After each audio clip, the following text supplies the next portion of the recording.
आज की क्लास में हम लोग क्लास 10 के फिजिक्स के chapter light, reflection and reflection की कुछ वेरी मोस्ट इंपॉर्टेंट ऑब्जेक्टिव क्वेश्चनों को सॉल्व करेंगे। जिनमें से पहला देखिए, पूछा जा रहा है wood is a source of light, कि वुड आपका किस तरह का सोर्स ऑफ लाइट है, नॉन लुमिनस है, सेल्फ लुमिनस है, मैन मेड है, नेचुरल है। हमको पता है कि पहली बात ये नॉन लुमिनस होता है, वुड के पास अपने कोई भी लाइट होती नहीं है, तो नॉन लुमिनस और नेचुरल।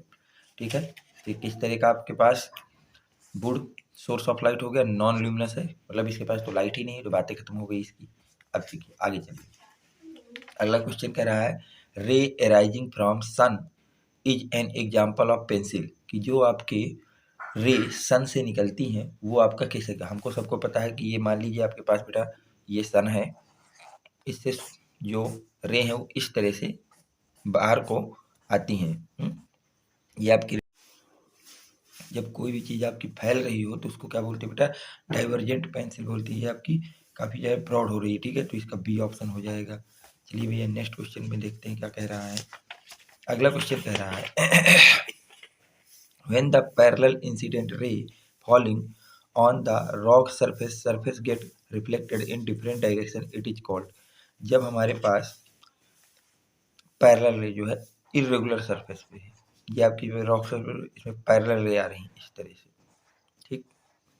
आगे अब उसने बोला है कि जो है वो क्या होती हैं, गेट रिफ्लेक्टेड, ठीक है, जब वो रिफ्लेक्ट होंगी तो उसकी different direction it is called, और उन डायरेक्शन को क्या कहेंगे, रेगुलर रिफ्लेक्शन होगा, डिफ्यूज रिफ्लेक्शन होगा, या इरेगुलर रिफ्लेक्शन होगा, बोथ बी एंड सी। देखिए डिफ्यूज रिफ्लेक्शन होगा और इरेगुलर होगा, कोई किधर को जाएगी कोई किधर को जाएगी, तो इसका डी ऑप्शन होगा बेटा, क्योंकि रॉक सरफेस है, मान लीजिए ये इधर चली गई, कुछ आपकी वापस चली गई, कुछ इधर चली गई, तो ये जो आपके पास रिफ्लेक्शन हो रहा है इसको हम लोग डिफ्यूज रिफ्लेक्शन और इरेगुलर रिफ्लेक्शन कहते हैं। एक पर्टिकुलर पैटर्न को ये फॉलो नहीं कर रहा है, ठीक।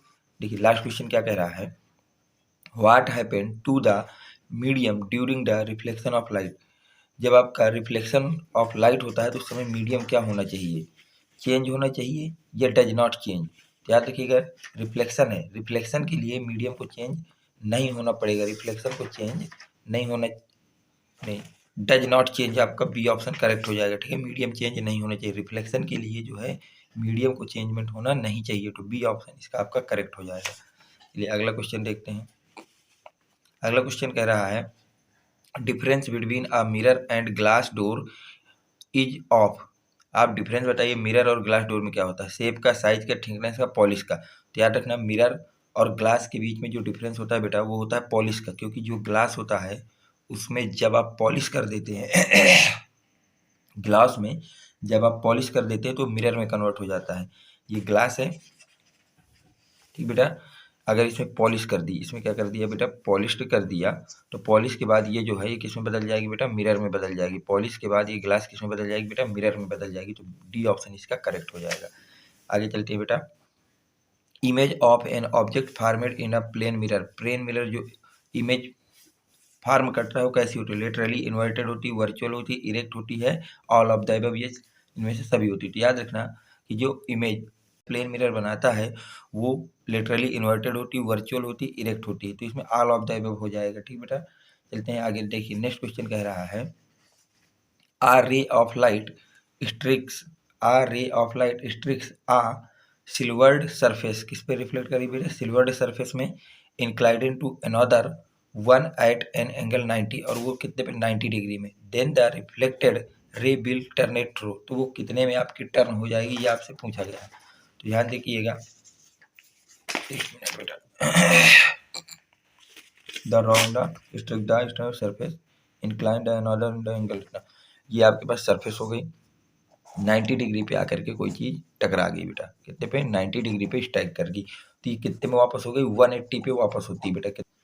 तो ये रे जो है बेटा 180 पे वापस हो रही है, कितने पे, और ये 180 पे, तो इसके लिए आपका answer will return through 180, D option इसका करेक्ट हो जाएगा, ठीक बेटा। चलते हैं नेक्स्ट क्वेश्चन की तरफ।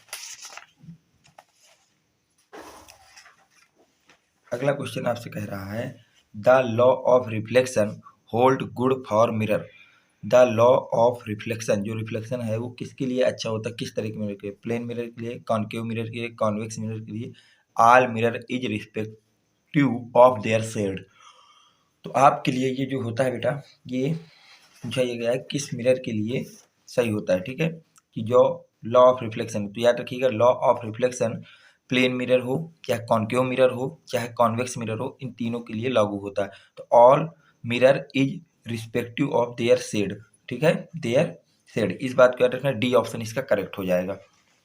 नेक्स्ट में चलते हैं बेटा, what happen to the image if you wave left hand in front of the plane mirror. बोला गया है कि जो हमारे फ्रंट में जब हम प्लेन मिरर के खड़े होते हैं तो हमको जो हमारा लेफ्ट हैंड है वो हमको फ्रंट में दिखाई देता है। तो आपके लिए पूछा गया है right hand will be above, mirror के सामने हमने अपना कौन सा हैंड को रखा हुआ ये पूछा गया है। तो याद रखना अगर लेफ्ट दिख रहा है तो इसका मतलब हमने राइट हैंड को रखा हुआ है, राइट हैंड, ए ऑप्शन इसका आपका करेक्ट हो जाएगा। ठीक बेटा, लेफ्ट के लिए राइट, राइट के लिए लेफ्ट होता है, तो उसने लेफ्ट हैंड बोल दिया है, तो हमारा ऑप्शन होगा राइट हैंड। आगे चलते हैं नेक्स्ट क्वेश्चन पे। नेक्स्ट क्वेश्चन कह रहा है what happen to the path of the reflected ray if a light is incident normally to the reflecting surface.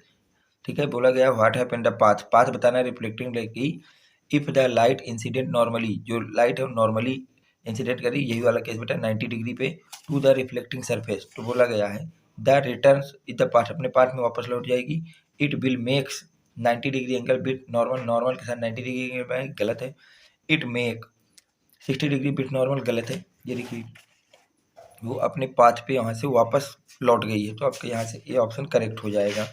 Next question में are ray light incident normally, a light ray incident normally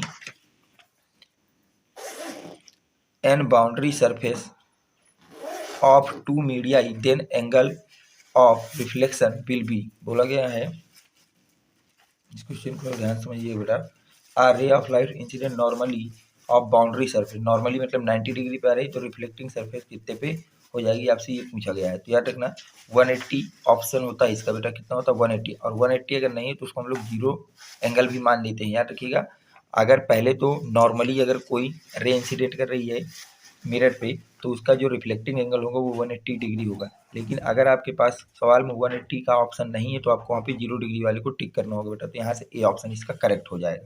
तो ये आज की class के very most important कुछ objective थे जो class 10 के बोर्ड के प्रिपरेशन के लिए very very most important question है मेरे तरफ से। आगे के जो भी टॉपिक हैं वो आपको धीरे धीरे इस लेक्चरों में प्रोवाइड कराए जाएंगे। इनमें से किसी सवाल को समझने में, सॉल्व करने में कोई भी डाउट हो तो आप कमेंट सेक्शन में अपना डाउट लिखेंगे। वीडियो अगर पसंद आया तो वीडियो को लाइक करेंगे, चैनल को सब्सक्राइब करेंगे और अपने फ्रेंड सर्कल में ज़्यादा से ज़्यादा लोगों को शेयर करेंगे। Thanks for watching, next video coming soon.